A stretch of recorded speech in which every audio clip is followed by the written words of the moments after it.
Hello everyone, and welcome back to our channel, where we bring you deep dives into the political currents shaping South Africa today. If you're new here, don't forget to like, subscribe, and drop your thoughts in the comments.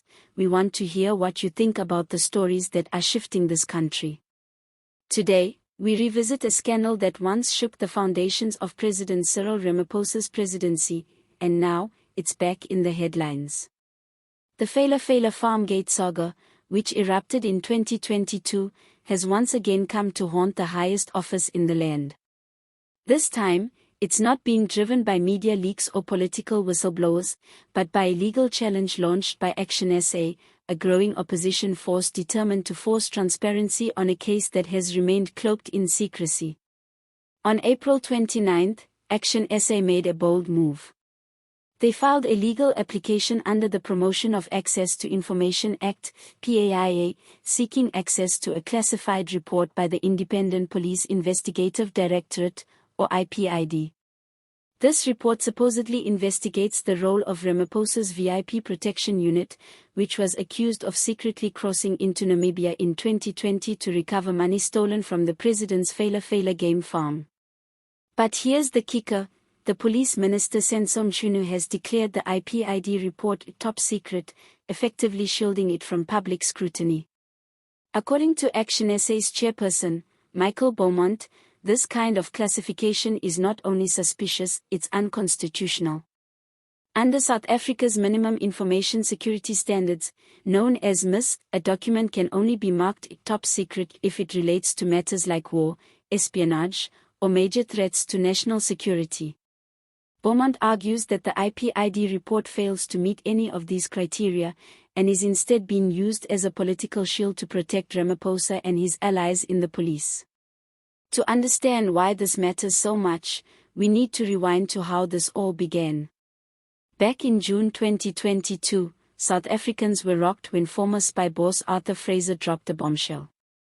He accused the president of concealing a burglary at his Fela game farm in Limpopo, an incident that actually took place back in February 2020.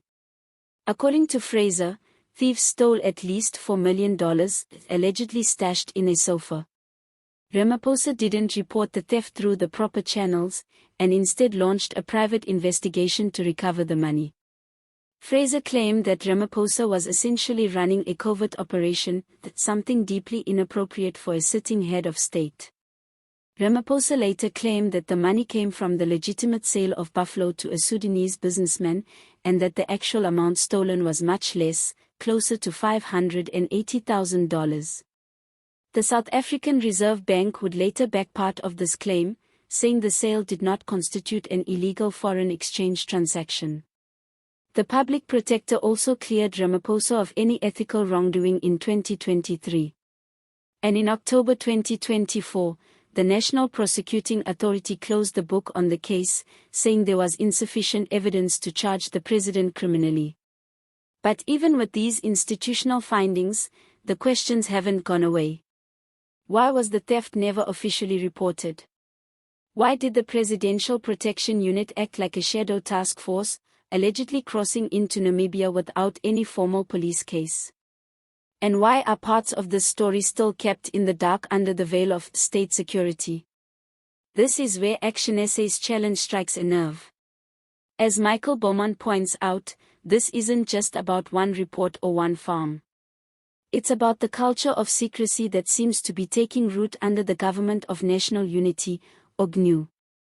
Remember, this coalition includes not just the ANC, but also former opposition parties like the DA, parties that once campaigned on platforms of transparency and accountability. Yet now, critics say these parties are doing little to challenge a government that's increasingly operating behind closed doors. According to ActionSA, South Africans have a right to know what really happened at Fela. They argue that if public watchdogs like IPID uncover potential misconduct by police officials, especially those assigned to the president, then hiding that information only undermines trust in democracy. They've warned that if their PAIA application is denied, they're ready to take the matter to the High Court. Meanwhile, the Fela case isn't just legal history, it's still very much alive. 3 suspects linked to the original burglary are expected to stand trial soon, which could potentially bring new facts to light. But it's the battle over the IPID report that may determine whether the scandal finally sees full sunlight or remains buried in classified files. For President Ramaphosa, who once rode into office promising to clean up the mess left by state capture, the stakes couldn't be higher. With questions still swirling and ActionSA pushing for legal intervention, the Fela scandal could become the defining test of his second term. A test not just of his credibility, but of whether South Africa's institutions are willing to put transparency above political convenience. So, what do you think? Should the IPID report be released to the public? Is ActionSA right to challenge the government, or is this just political theater? Drop your thoughts in the comments, we want to hear from you.